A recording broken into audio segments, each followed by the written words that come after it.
pinakamayaman na marine life sa buong mundo. Pero ngayon, nanganganib na ito. Sa pagtaas ng temperatura, apektado ang mga nilalang sa ilalim ng karagatan. Maging sa malaparaisong isla ng El Nido, hindi na maikukubli ang mga epekto. Noong 1998, nagkaroon ng massive coral bleaching sa iba't ibang panig ng mundo. Tumaas kasi ang temperatura sa dagat kaya naapektuhan ang mga coral reef. At isa sa mga malubhang naapektuhan ay ang coral reef dito sa El Nido, Palawan.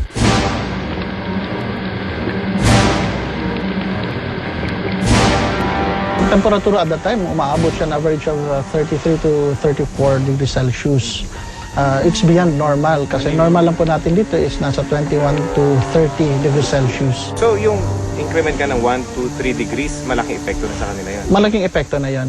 Parang tao din yan. Kung habang tumatas din yung degrees ng init sa katawan natin, may lagnat ng kontrasinat, lagnat hanggang magkaroon tayo convulsion. Parang gano'n.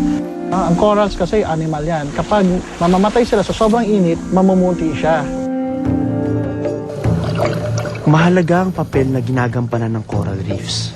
Nagsisilbi kasi itong panukat ng kalagayan ng ating kalikasan.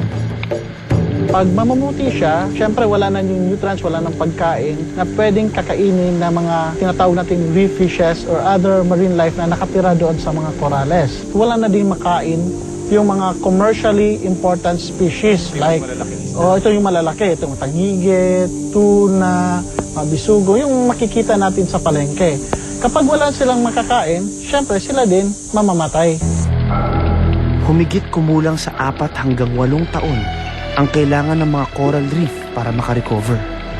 Nito lamang nakaraang taon, nagkaroon ulit ng coral bleaching sa ilang bahagi ng El Nido. Since 1998 to this year, may mga certain times of the past years na umiinit, tumataas yung temperatura. Kaya hindi tuloy-tuloy yung kanyang pag-recover. No? Kung magiging mabagal ang pag-recover ng mga coral reef, isang industriya ang tiyak na maapektuhan.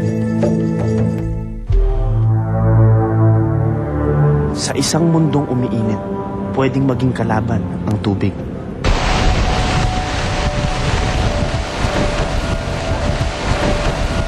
Isa kasi sa mga pinakamarahas na epekto ng climate change ang pagtaas ng tubig dagat. At ang mga lugar tulad ng Maynila, Cavite, Bulacan at Pampanga ay maapektuhan. Maaari silang malubog sa baha sa 1 metrong pagtaas ng tubig dagat.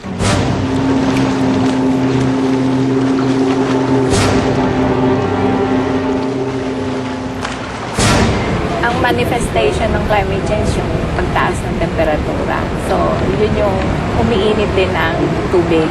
So, nagkakaroon ng pag-expand. Dahil pag nainitan ang tubig, parang lumalaki siya. So, kaya tumataas na yun ang level.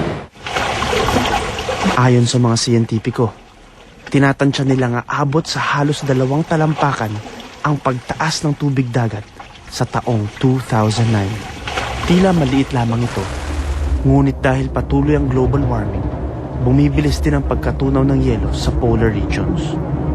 At ang mga natunaw na yelo, sa dagat din ang bagsak, kaya lalo na namang tataas ang tubig dagat.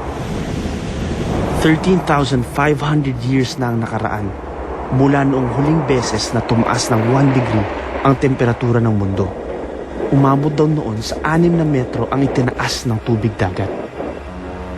Kaya malaking banta sa Pilipinas ang sea level rise na bunga ng global warming. Marami kasi tayong baybaying dagat. Umaabot nga ito sa 34,000 kilometers. Katumbas na ng circumference ng buong mundo.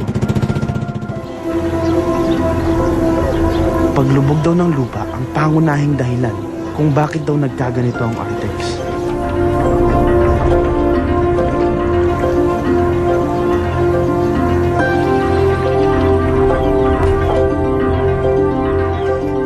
Pero di may tatangging na kapag papalala ng baha, ang pagbuhos ng ulan at patuloy na pagtaas ng tubig dagat.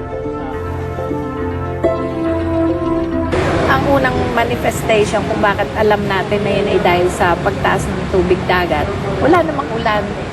meron silang baha. So, ibig sabihin, ang tubig galing dyan. Malayo na ang nararating mula doon sa Pampang talaga. Dating textile factory ang Artex noong 1970s na may pabahay pa sa mga manggagawa nito. Dati pa talaga bumabaha na. May mga flash flood.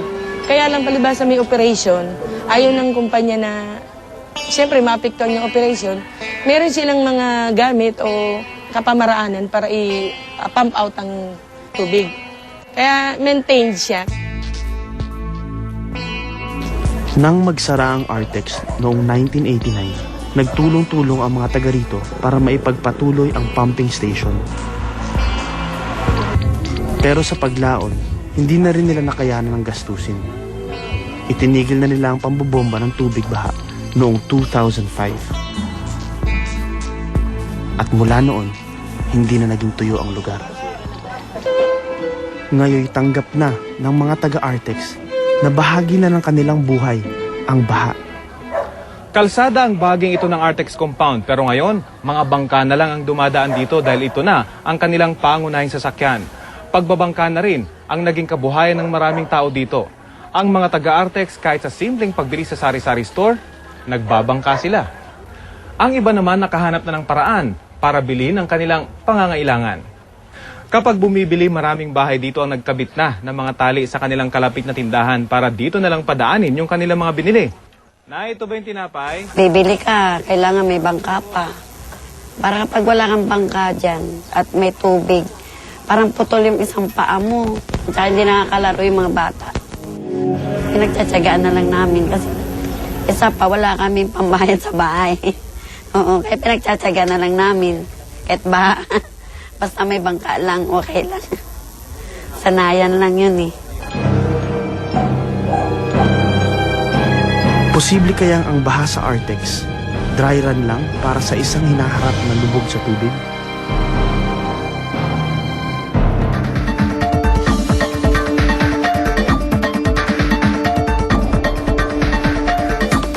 Gusto mo bang makatulong na mabawasan ng global warming? Simple lang. Gumamit ng Compact Fluorescent Bulb o CFL. Mas matagal itong mapundi at mababawasan pa ang energy consumption mo ng 80%. O diba? Simple lang. Ang sinasabi nila ng mga scientifico ay mga 6 daw na metro ang itataas. Ibig sabihin, lahat ng mababa sa 6 na metro ang taas ng kalupaan ay lahat ay matatakpan ng tubig. Walang dapat na ikatako, walang dapat na ikabahala dahil maasahan pa rin ang saya. Sa nangungunang GMA Talamaba, sigurado pa rin ang non-stop family fun. Sa Even just 1 degrees global temperature or 2 degrees, maraming mangyayari. Pwedeng mag-melt ang ice sheet sa Greenland, sa Antarctica, combine sea level equivalents, a sea level rise of more than 80 meters. Maraming syudad sa buong daigdig na malulunod. Ang sinasabi nila ng mga scientifico ay mga 6 daw na metro ang itataas. Ibig sabihin, lahat ng mababa sa 6 na metro ang taas ng kalupaan ay lahat ay matatakpan ng tubig. So, mga matitira dito sa atin, yung mga medyo matataas, mga burol, mga bundok. The planet Earth is the only entity in the universe that we know can sustain life, and at that, a very intelligent life. We don't want to lose this planet Earth. Otherwise, maybe the Earth will just be so empty without any life on it. Tayo ang dahilan kung bakit nagkaganito ang mundo. Kaya tayo rin dapat ang magwasto nito.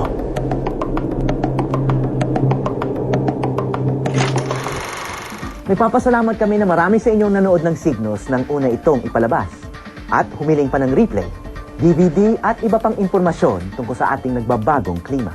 Napatunayan ninyo na ang pakay ng telebisyon ay hindi lamang pang-entertainment. Ang TV ay pangunahing ding instrumento sa pagmulat sa taong bayan. Ako po si Howie Severino at ito ang Sine Totoo.